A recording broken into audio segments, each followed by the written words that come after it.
Stock market secrets. How the pros make their picks. When it comes to the stock market, are you an investor or a gambler? Most would want to be labeled an investor, of course. Nobody calls themselves a gambler. The latter throws up ideas of addiction and recklessness. The public stigma of gambling disorder includes ideas that those who suffer from it are greedy and irresponsible.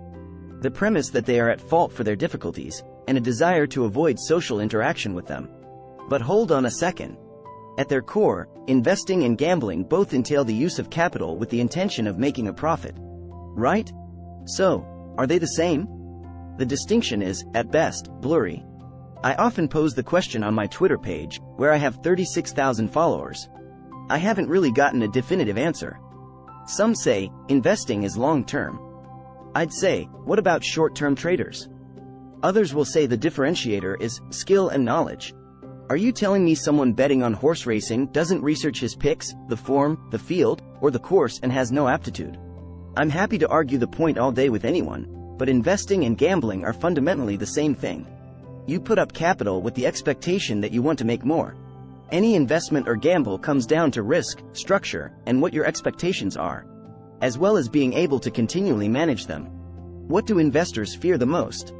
Specifically focusing on stock market investing, to obtain a structure, you should really examine what you fear most. Incidentally, most fears can be adapted to any other form of gambling too, but we will focus here on stocks. Depending on their unique situation and the state of the market, investors may experience a variety of worries. Here are 5 common worries that being aware of can help build your structure and confidence and ultimately manage your investments for maximum return. 1. Loss of principal. Naturally, investors worry about losing their initial investment. The fear of losing their hard-earned cash can be a major issue, whether it is because of poor investment decisions, market downturns, or unforeseen situations. 2. Market volatility. Investors frequently worry about abrupt, dramatic market changes that could cause considerable losses. It can be challenging to forecast and plan for investment outcomes in volatile markets. 3. Geopolitical events. Events such as political unrest, war, trade disputes, and others can cause uncertainty in the market. Investors worry that these occurrences could cause market falls, destabilize economies, and have an influence on business operations. 4. Economic recession. Investors might be concerned about a generalized economic downturn, such as a financial crisis or recession. These occurrences may have a negative effect on investment performance across many industries and asset classes. 5. Black swan events. These are unforeseen, infrequent occurrences that can have serious repercussions and disrupt financial markets and investments. Examples include terrorism, pandemics, natural disasters, and other unplanned shocks. Individual investors may have varying levels of worry depending on their risk tolerance and financial goals, so it's crucial to keep this in mind. Additionally, depending on the state of the market and their own circumstances, investors may have different fears at various times. So understanding what you fear most at any stage in time is a very important element of risk management for your investments. Things an investor should avoid when investing. Stock market investing can be profitable, but there are hazards involved. Investors need to be aware of the potential dangers and steer clear of some typical and common mistakes to increase their chances of success. Personally, looking back, not thoroughly doing my research in the early years resulted in some very poor investment decisions. Lack of research at the expense of quick profits must be the number one thing to avoid for any potential entry.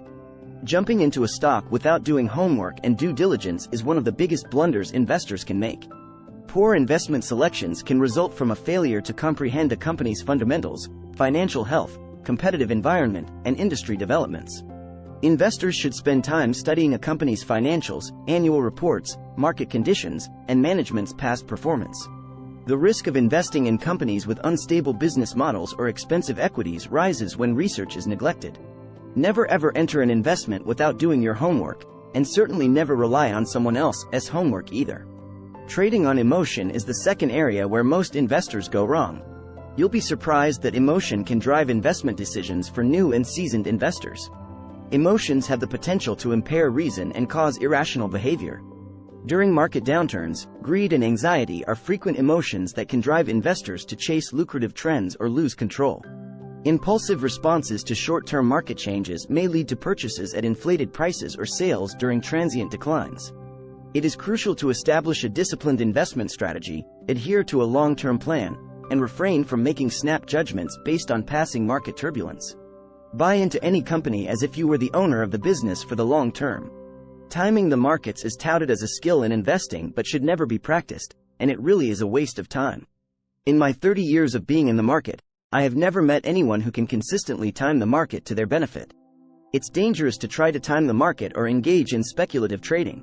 Even for seasoned pros, attempting to predict the precise peaks and troughs of the market is extremely difficult and has a huge opportunity cost. Like this, speculative trading prioritizes recent price changes over underlying fundamentals. Instead of concentrating on short-term market timing or speculative trades that depend on luck rather than well-informed decision-making, investors should aim for a long-term strategy that emphasizes the quality of investments. Again, having the mindset of a long-term owner will help a great deal here. Always start with evaluating risk.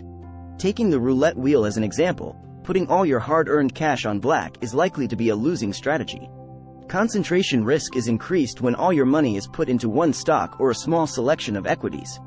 A single unfavorable occurrence or subpar performance of a particular company might have a big effect on the investment portfolio. Investments should be dispersed throughout a variety of sectors, industries, and asset classes to reduce risk. By diversifying, investors might possibly profit from strong market performance while reducing their exposure to the volatility of specific companies. I prefer to take 10 to 15 positions based on deep research into each company, but diversification for a lot of investors will limit and spread their risk. I don't think the work involved is any less, but it will cushion the impact of any large adverse movement on your portfolio and give you a slight margin of safety if you missed anything in your research.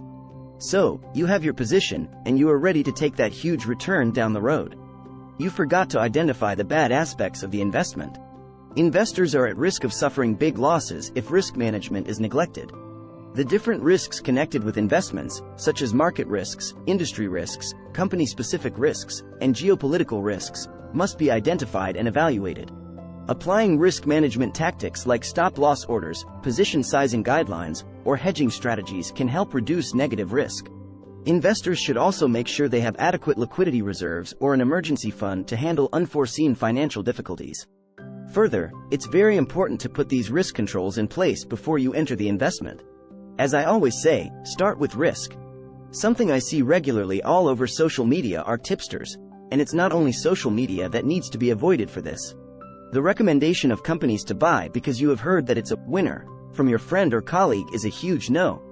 Do not do this at any cost, no matter how solid and convincing the story is.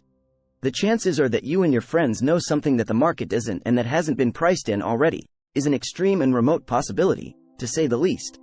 If you find this video useful, don't forget to like and subscribe to our channel.